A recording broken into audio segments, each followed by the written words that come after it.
I mean, granted, I remember reading like the Anzacs, they would document that within 20 seconds of opening like food or something, like they have to cover it or eat near smoke to get the flies away, otherwise their Yeah, food's gone.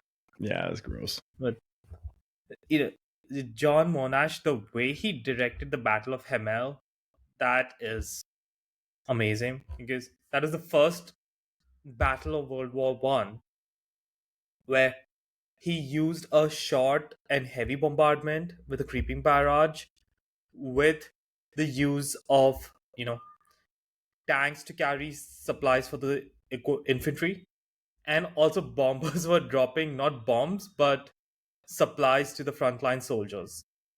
And Yeah, he planned it so well, the Battle of Hamel, that he told high command that the operation is going to take 90 minutes. Do you want to know how yeah. long it took? How long? 93. Yeah, considering you would have generals who would say, oh yeah, we'd be in this capital city the next 2 weeks and get bogged down in stalemate for years. This is pretty Yeah, impressive. And one of the things I really liked what he did was he ensured that supplies were ready and there was a courier train so that at least one hot meal was sent to the frontline troops in the action. And because usually the frontline soldiers would be having their dry rations in a can or something, right, which would just be like meat in a can and the biscuits or such with their water caskets. He was able to organize the supply so that they get one hot meal at least at the front line, which I think that definitely would have boosted morale.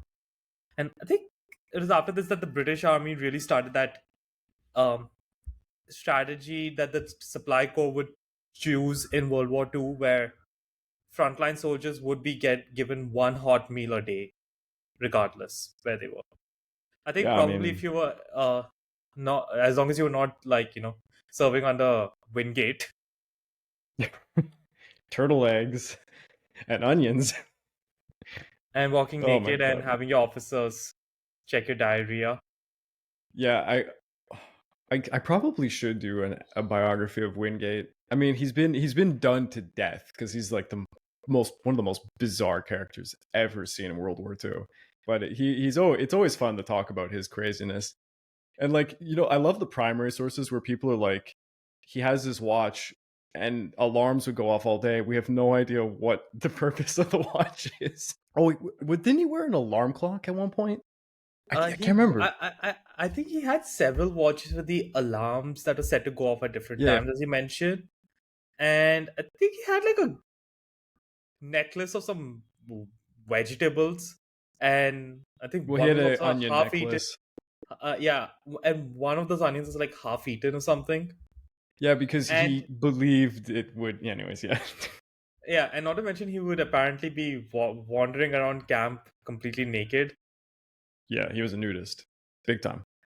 Yeah, I'm pretty sure British High Command absolutely loved it. Sarcasm implied. I mean, this guy, the best part is like clearly massive bipolar problem. He was very bipolar. He would have his ups and downs. So you didn't know who you were dealing with. And when he was out in the jungle, when he got depressed, it was like really bad. But when he was in a manic episode, he would like apparently be singing and stuff, and they're supposed to be covertly going through like a pass. This guy was legendary. But I mean, he was a brave son. He crazy guy. He would go right in the fray of battle. I mean, Who would you he's consider tough. more crazy, Wingate or Churchill? Jack Churchill. I mean, I think crazy. Wingate is more He on crazy, whereas Jack Churchill, I'd put it more on battle crazy. Jack Churchill was just like one of the manliest men of the war. I don't know how to say. He, He just it, wants to fight. yeah. I mean, is he crazy for going out there with a bow and arrow and a sword and stuff? Yeah, that's just pretty crazy. But I mean, Or Wingate playing was, backpipe on commando raids. yeah, yeah. But I mean, Wingate went around with an onion wrapped around his neck because he believed it gave like medicinal properties and stuff. Like, oh my god, like it would ward off all sorts of Probably the diseases. only person in the armed forces of the British and Japanese armies that did not either respect or fear the Gurkhas. Yeah, and you know what's funny? There's no I don't think anyone's ever written like exactly why, but it's always been suggested in the literature that I've read that he didn't like the Gurkhas because he felt they outdid him. Because he considered himself like a kind, I guess you call it like a survivalist. He was like the most hardcore of the Brits, and he wasn't a racist. That's the thing. Like he really liked his Indian troops. He didn't seem to He be racist at just all. because they just did better at this fighting than Of him. course, yeah, they're super like they're Captain America compared to him. I mean, you can't compete with them. Yeah, it's kind of weird, right? Like how the politics of generals was involved at a personal level.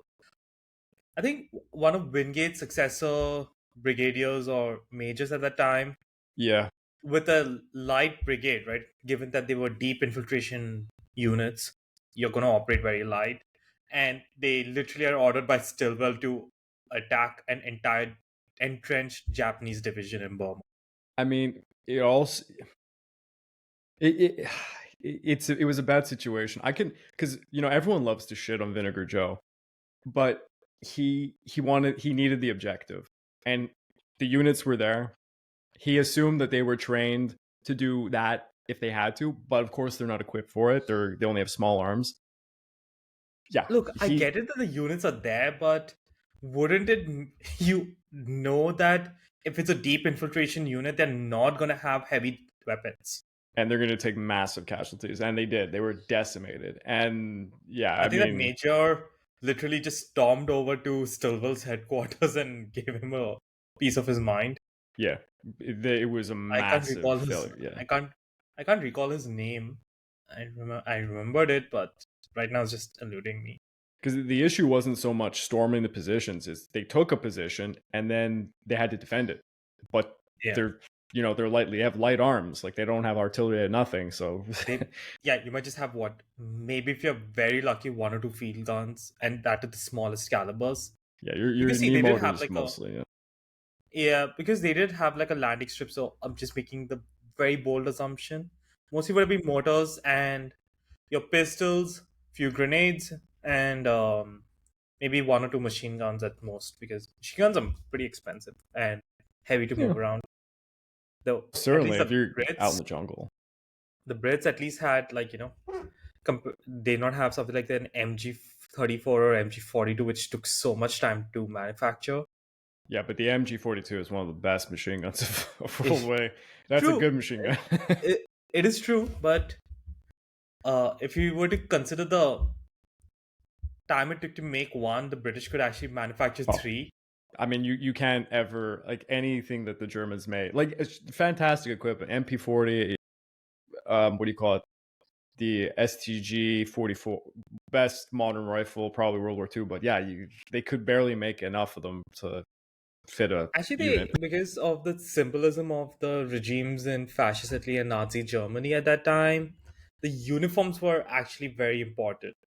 If you see the British and Americans, they would have maybe one or two uniforms for each soldier, like obviously a frontline gear, and if needed, they would get a cleaner version of the uniform. And they were made from cheaper materials and were more practical in nature, especially the GI's uniforms. Whereas the Germans, they had at least an officer who might have at least 6 to 7 different uniforms for different occasions. Now, Yeah, that let me is put just up some like, of these uniforms. and you don't even have what do you call, like, the resources and textiles to make so many uniforms. So I think that was one of the biggest problems with Germany, but you know that was it. Oh yeah. So let's look at this. Yeah, a few different uniforms here. Wow, it's slow to load. But yeah, But yeah, no, it the was Germans definitely had interesting uniforms.